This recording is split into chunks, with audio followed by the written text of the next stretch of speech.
نحمدہ و نصلی علی رسولہ الکریم۔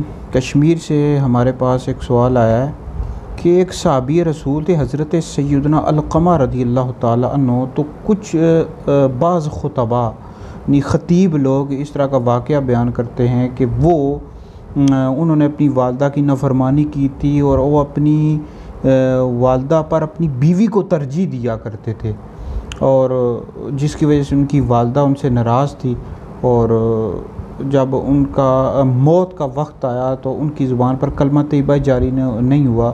پھر حضور علیہ الصلوۃ والسلام نے صحابہ سے فرمایا کہ لکڑیوں کو جمع کرو اور ان کو جلانے کا حکم ارشاد فرمایا۔ پھر ان کی والدہ کو پتہ لگا تو ان کی والدہ ان سے راضی ہو گئی، ان کی زبان پر کلمہ طیبہ جاری ہوگا۔ یہ واقعہ کچھ خطباء بیان کرتے ہیں۔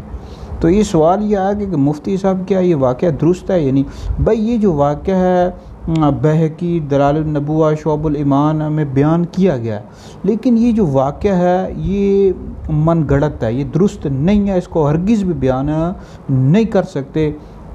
بھائی اس حوالے سے اگر آپ پڑھیں کتاب الموضوعات علامہ ابن جوزی کی، انہوں نے اس واقعے کو من گڑت لکھا ہے۔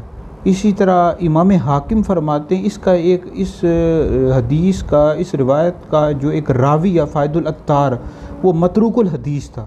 اسی طرح امام حاکم کہتے ہیں کہ اس کا جو راوی ہے فائد العطار وہ عبداللہ بن اوفا سے من گڑت روایات نقل کرتا ہے، لہٰذا اس واقعے کو ہرگز بھی بیان نہیں کر سکتے، اور عقل بھی اس کو تسلیم نہیں کرتی۔ حضور علیہ السلام کے جو صحابہ تھے وہ تو بہت ہی بلند ہستیاں تھیں، اور وہ حضور علیہ السلام کی تربیت میں رہا کرتے تھے، صحبت میں رہا کرتے تھے۔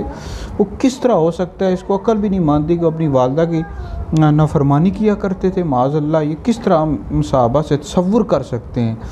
تو لہٰذا یہ ہرگز بھی واقعہ درست نہیں ہے۔ کچھ خطباء اس طرح کا بیان کرتے ہیں، لہٰذا یہ ویڈیو جو ہے آپ ایسے خطباء کو بھی سنائیں، ان کی طرف وائرل کریں، شیئر کریں کہ صحابی رسول کی طرف اس طرح واقعے کی نسبت کرنا یہ درست نہیں ہے کہ وہ معاذ اللہ اپنی والدہ کے نافرمان تھے اور حضور نے پھر ان کو جلانے کا حکم ارشاد فرمایا تھا۔